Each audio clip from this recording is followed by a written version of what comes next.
Rajahmundry central జైల్లో remand ఖైదీగా ఉన్న YCP నేత బోరుగడ్డ అనిల్ కుమార్కు కోర్టు 14 రోజులు రిమాండ్ విధించింది. పీటీ వారెంట్పై మచిలీపట్నం చిలకలపూడి పోలీసులు ఆయన్ను అదుపులోకి తీసుకున్నారు.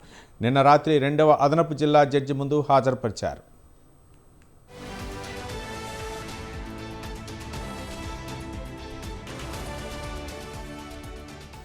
ఓ మైనర్ బాలిక మృत्यు కేసులో బెదిరింపులకు పాల్పడిన అనిల్ కుమార్పై 2019లో చిలకలపూడి పోలీస్ స్టేషన్లో 2 కేసులు నమోదయ్యాయి. ఈ కేసులో అనిల్ కుమార్కు ఈ నెల 27 వరకు న్యాయమూర్తి రిమాండ్ విధించారు. దీనిపై మరింత సమాచారం మా కరస్పాండెంట్ సంతోష్ ఫోన్ లైన్లో అందిస్తారు.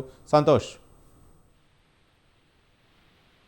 బోరుగడ్డ అనిల్ కుమార్ ఒక పక్క చంద్రబాబు నాయుడు పవన్ కళ్యాణ్ పై అనుచిత వ్యాఖ్యలు చేసినటువంటి నేపథ్యంలోనే ఇటు రాజమండ్రి సెంట్రల్ జైల్లో రిమాండ్ ఖైదీగా ఉన్నారు. ఇక ఈ నేపథ్యంలోనే మరోవైపు ఇటు చిలకలపూడి పోలీసులు అయితే కనుక పీటీ వారెంట్ అనేది కూడా వేయడం జరిగింది. ఈ నేపథ్యంలోనే తనని ఏదైతే ఇటు మెజిస్ట్రేట్ ముందు హాజరుపరచడం, మచిలీపట్నం నిన్న రాత్రి ఇటు రాజమండ్రి సెంట్రల్ జైలు నుంచి బోరుగడ్డ అనిల్ కుమార్ ని ఇటు కనుక ఏదైతే ఇటు మచిలీపట్నం తీసుకురావడం జరిగింది. మెజిస్ట్రేట్ ముందు హాజరుపరిచి ఏదైతే ఇటు 2019లో నమోదైనటువంటి కేసులు, అంటే ఒక మైనర్ బాలిక మృతి కేసులో బెదిరింపులకు పాల్పడినటువంటి నేపథ్యంలో చిలకలూరుపూడి పోలీస్ స్టేషన్ లో 2 కేసులు అనేది కూడా నమోదు చేయడం జరిగింది. ఈ నేపథ్యంలోనే ఇప్పుడు తాజాగా ఇటు